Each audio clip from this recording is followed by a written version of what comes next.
অনেকে আছি অল্প কিছু রুলস শিখে ইংলিশে কথা বলতে চাই। আজকের ভিডিওটি শুধু তাদের জন্য। Hello everyone, welcome back to my channel. ইংলিশে কথা বলার জন্য শুধুমাত্র ৬৬টি রুলস যথেষ্ট। আমি বেশি কথা না বাড়িয়ে মূল ক্লাসে যাব। ক্লাসটা শুরু করার আগে তোমরা যারা আমার চ্যানেলে নতুন আছো তারা অবশ্যই চ্যানেলটি সাবস্ক্রাইব করে পাশে থাকা বেল আইকনটি অবশ্যই বাজিয়ে দেবে। তাহলে শুরু করা যাক আজকের ক্লাস।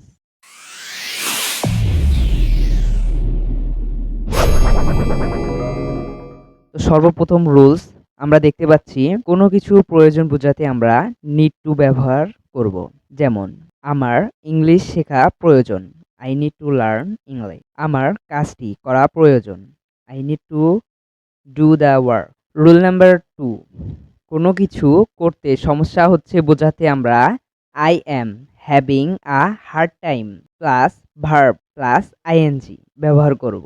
যেমন আমার বন্ধুদের বোঝাতে সমস্যা হচ্ছে, I am having a hard time understanding my friends. তোমার প্রশ্নগুলো উত্তর দিতে আমার সমস্যা হচ্ছে, I am having a hard time understanding the rules. Rule number 3, কোনো কিছুতে সমস্যা হয়েছে বোঝাতে there is something wrong with plus noun, মানে যেটার সমস্যা হয়েছে সেইটার নাম আমরা এখানে বলবো। যেমন আমার কম্পিউটারে সমস্যা হয়েছে, there is something wrong with my computer. আমার ফোনে সমস্যা হয়েছে, তাহলে আমরা বলতে পারি there is something wrong with my mobile. Rule number 4, কোনো কিছু সিদ্ধান্ত নিয়েছি বোঝাতে আমরা I have decided to plus verb ব্যবহার করব। যেমন আমি নিজেকে পরিবর্তন করার সিদ্ধান্ত নিয়েছি, I have decided to change myself. Rule number 5, কোনো কিছু করার চেষ্টা করতেছি বোঝাতে আমরা I am trying two plus verb ব্যবহার করব।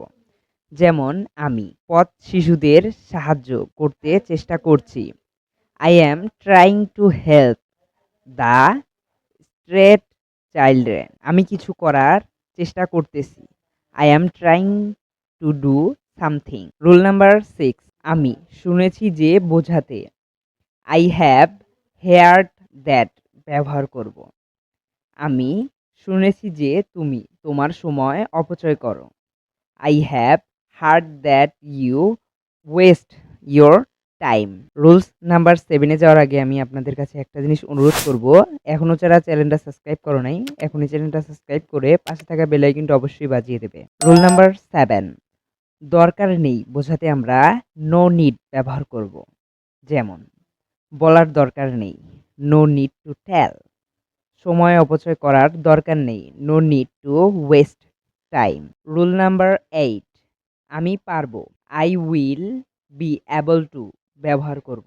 আমি যেতে পারবো, I will be able to go. আমি করতে পারবো না, শিমুল আসতে পারবে, Shimul will be able to come. Rule number 9, থাকা উচিত বোঝাতে আমরা শুড হ্যাভ ব্যবহার করব। তোমার প্রাপ্তবয়স্কদের প্রতি শ্রদ্ধা থাকা উচিত, you should have respect for adult. তোমার পড়ালেখায় মনোযোগ থাকা উচিত, you should have attention for study. Rule number 10, কোনো সমস্যা নেই বোঝাতে আমরা there is no difficulty in plus verb plus ING ব্যবহার করব। যেমন কথা বলায় সমস্যা নেই, there is no difficulty in talking.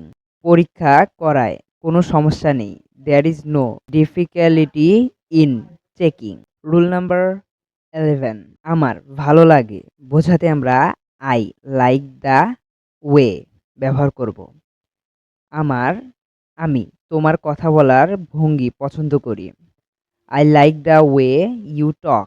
তার লেখার ধারণাটা আমার ভালো লাগে, I like the way she writes. আজকের ক্লাস এই পর্যন্তই। আজকের ক্লাসে আমরা শিখলাম 11টি রুলস। নেক্সট ক্লাসে আমরা বাকি রুলসগুলো শিখব। আমি এই ৬৬টি রুলসের ক্লাস 6টি ক্লাসে তোমাদের শেখাবো।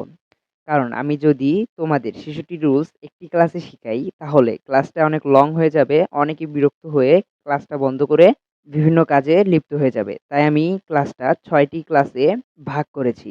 এর বাকি ক্লাসগুলো পেতে তোমরা আমার চ্যানেলটি অবশ্যই সাবস্ক্রাইব করে রাখবে। আর এই ভিডিওটা তোমাদের বন্ধু, আত্মীয়-স্বজনদের কাছে শেয়ার করবে যাতে তারাও উপকৃত হয়। আর কমেন্টে বলবে তুমি কি ইংলিশে শিখতে চাও? হ্যাঁ অথবা না। Thanks for watching.